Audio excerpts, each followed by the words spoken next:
रामनवमी के शुभ अवसर पर देश के विभिन्न हिस्सों में निकाली गई राम की शोभायात्राओं में इस बार कुछ असहज कर देने वाले दृश्य सामने आए। जहां एक ओर श्रद्धालु भक्तिपूर्वक श्रीराम के जीवन और आदर्शों को स्मरण कर रहे थे, वहीं कुछ स्थानों पर शोभायात्राओं में बजाए गए गानों और लगाए गए नारों में आपत्तिजनक भाषा, गालियां और भड़काऊ बातें सुनाई दी। ये दृश्य न केवल हिंदू धर्म की मर्यादा पर प्रश्नचिन्ह खड़ा करता है, बल्कि यह भी सोचने को मजबूर करता है कि क्या वास्तव में यही हिंदुत्व है जिसकी कल्पना महात्मा गांधी और विवेकानंद जैसे विचारकों ने की थी। भक्ति में भंग क्यों? रामनवमी का पर्व भगवान श्रीराम के जन्मोत्सव के रूप में मनाया जाता है। ये दिन मर्यादा पुरुषोत्तम राम के आदर्शों, संयम और त्याग को याद करने का होता है। परंतु जब धार्मिक शोभायात्राओं में भक्ति गीतों की जगह भड़काऊ और अश्लील गानों की गूंज सुनाई दे, तो वह न केवल आयोजन की गरिमा को ठेस पहुंचाता है, बल्कि धर्म के नाम पर हिंसा और घृणा फैलाने की एक गलत परंपरा को भी जन्म देता है। सोशल मीडिया पर वीडियो वायरल। इस वर्ष कई शहरों से ऐसे वीडियो सामने आए हैं जिनमें राम की झांकियों के साथ डीजे की तेज धुनों पर आपत्तिजनक गानों का इस्तेमाल किया गया। कुछ वीडियो में युवाओं को गालियां देते हुए और दूसरे धर्मों के खिलाफ नारे लगाते हुए भी देखा गया। इन घटनाओं ने सोशल मीडिया पर काफी बहस छेड़ दी है, जहां लोगों ने सवाल उठाया कि ऐसे कृत्य धर्म का अपमान है या उसकी रक्षा।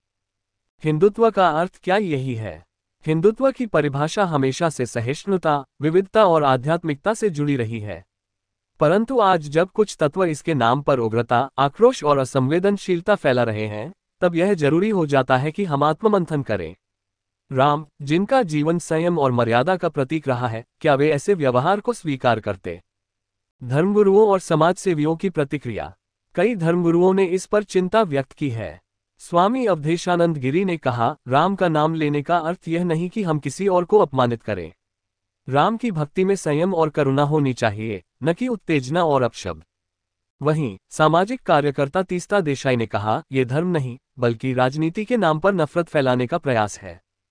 प्रशासन की भूमिका और चुप्पी। इन घटनाओं पर स्थानीय प्रशासन का रवैया भी सवालों के घेरे में है। कुछ जगहों पर कोई कार्रवाई नहीं की गई, जबकि कहीं कहीं हल्की फटकार देकर मामले को रफा दफा कर दिया गया। क्या कानून व्यवस्था केवल नाम मात्र की रह गई है, या फिर धर्म के नाम पर कुछ भी कहना अब छूट बन गया है? समाज को जागरूक होने की जरूरत। राम का आदर्श समाज वह है जहां सभी धर्मों, जातियों और वर्गों के बीच समरसता और सम्मान हो। आज जरूरत इस बात की है कि धर्म को राजनीतिक हथियार न बनाकर उसे आस्था और सद्भाव की राह पर चलाया जाए। निष्कर्ष। राम की शोभायात्रा मर्यादा और भक्ति का प्रतीक होनी चाहिए, न कि नफरत और अभद्रता का।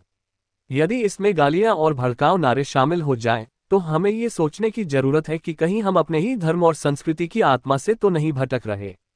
हिंदुत्व अगर संयम, शांति और सह अस्तित्व का प्रतीक है, तो इस प्रकार की घटनाएं उसके विरुद्ध एक चेतावनी है।